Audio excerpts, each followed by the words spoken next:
Hello, welcome back. Now, let's see what's going on in the world today. Indonesia jails woman who said Muslim prayer before eating pork. An Indonesian court has sentenced a woman to 2 years in prison for violating the country's blasphemy laws. Lina Lutfiawati, a Muslim, posted a video on TikTok in which she recited a Muslim prayer before eating pork, which is considered haram in Islam. The court in Palembang, Sumatra found her guilty of intentionally spreading information to incite religious hatred and ordered her to pay a fine of 250 million rupiah, or about $16,250. Amnesty International Indonesia Executive Director Usman Hamid noted that the law infringes on international obligations regarding freedom of thought, expression, and religion.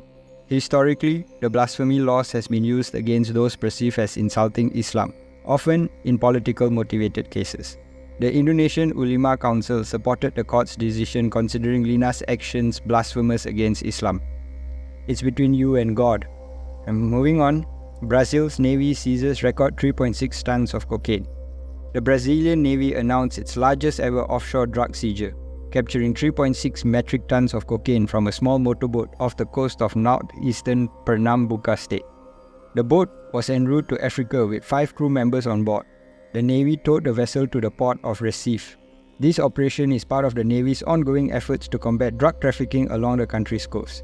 Since 2020, they have seized significant amounts of contraband, including 17 tons of cocaine, 4.3 tons of hashish, 695 tons of cigarettes, 113 tons of fish, 14 tons of marijuana, and 3,000 cubic meters of wood. This latest bust underscores Brazil's commitment to tackling drug smuggling in its waters. Well, I guess drug smuggling is a problem. Unfortunately, the solution is not about having a war against drugs because that never helps. It is utilizing the understanding that why do people use drugs and solving the underlying problems. The war on drugs has been going on for over 100 years, but it seems like no government on earth is able to win this war on drugs, which makes you question, is it a war on drugs or is it the war on freedom? I'll leave it up to you to decide. Moving on, Google's DeepMind AI speeds up search for disease genes. Google's AI subsidiary DeepMind has harnessed artificial intelligence to detect potential disease-causing mutations in the human DNA. Their breakthrough identifies approximately 89% of crucial mutations, offering a significant advancement in disease diagnosis and treatment research. By analyzing the sequence of DNA components adenine, cytosine, guanine, and thymine, DeepMind's alpha minces determines whether the sequence will result in a correct protein structure. If not, it flags it as potential disease-causing. This innovation greatly accelerates the search for disease-causing regions in the vast DNA landscape, where only 0.1% of mutations were previously classified. Now, researchers can concentrate their efforts on newly highlighted disease-linked areas, revolutionizing genetic research and healthcare. Experts foresee AI becoming an integral to molecular biology and life sciences, fundamentally reshaping research processes. Let's hope AI can also find out if politicians are corrupt and are always just lying to maintain themselves in power. Maybe one day we'll be able to read the human brain and able to know exactly what a politician's intentions are. And this might allow us as a society to pick better politicians as opposed to power-hungry, corrupt assholes. Next. Extreme plankton bloom creates marine dead zone. An abnormally dense plankton bloom off Thailand's eastern coast is creating an aquatic dead zone, jeopardizing local mussel farmers' livelihoods. Marine experts report that certain areas in the Gulf of Thailand have over 10 times the usual plankton levels, turning the water vivid green and causing marine life fatalities. Plankton blooms typically occur once or twice a year, lasting 2 to 3 days, potentially producing toxins or depleting oxygen and sunlight, harming the environment. Chonburi's mussel farm, renowned along its coast, are severely impacted with over 80% of the nearly 300 plots affected, resulting in substantial financial losses for local fishermen. While the exact causes of the intense bloom is uncertain, scientists suspect pollution and climate change-induced heat as contributing factors.